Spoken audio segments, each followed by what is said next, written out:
তুই আগে আমায় একটা কথা বল, তোর যে এত অভিনয়ের শখ সেটা তো তুই আমায় আগে বলিসনি।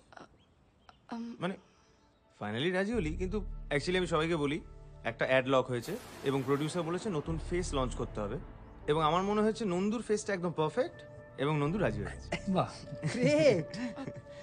না না, আমি একদম এসবে রাজি নই। মানে তুই এতক্ষণ ধরে তোর কমার্শিয়ালের ফেসের কথা বলছিলিস। হ্যাঁ,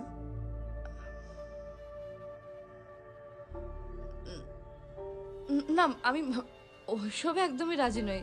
আমি রিলে এসব কিছু করতে পারবো না। তোর রিয়েল লাইফের হিরোইন হলে ভাবতে পারতাম। নেশা হয়ে গেছে নাকি? মাথা ব্যথা খারাপ হয়ে গেছে? বোকা বোকা কথা বলছিস। আরে ভাই, করে দে নন্দু, ফেমাস হয়ে যাবি, একটা ভালো বানাবো, এইটুকু বিশ্বাস তো রাখিস আমাদের উপর। না না, আমি পারবো না। আমি কি বোকা বোকা কথা বলছিস বলতো? দেখ, সবার জীবনে সবার একটা জায়গা থাকে। তুই আমার জীবনে এমন একটা জায়গা আছে যেটা কারণ আমার মাথাটা ধরেছে একটু। কি যেন একটা পড়ছে না? এই তারুজাটা একটু দেখো না রান্না করে। হ্যাঁ হ্যাঁ, Cheers ভাই। চিয়ার্স।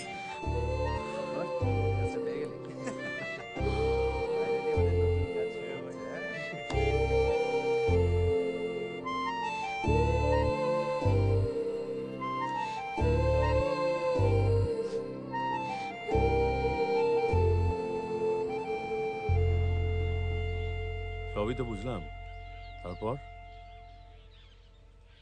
নন্দুর মতো বন্ধু আমি আর কোনোদিন পাইনি,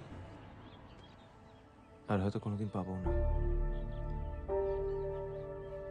ওকে আমার বন্ধু হিসেবে খুবই প্রয়োজন ছিল, যেটা ও বুঝলো না। আসলে আসলে ও বুঝলো না যে এই জীবনে সবার জন্য সব জায়গা থাকে না। যার জন্য যে জায়গা রাখা থাকে সেটা খুব দামি। জয়, আমি জিয়ানের সাথে একমত। নন্দিনী আজও তোকে ছেড়ে যেতে পারেনি।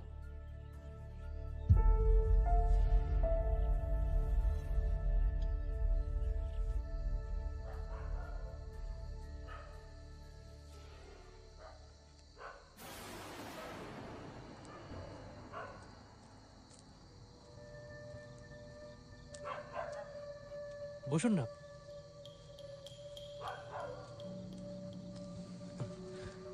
ধরুন। এটা আমার জন্য? ফুল তো ভালোই বাসেন।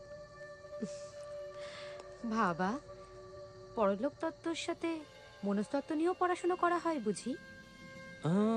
বোঝা যায়, এটার জন্য মনস্তত্ত্বই না পড়লেও চলে।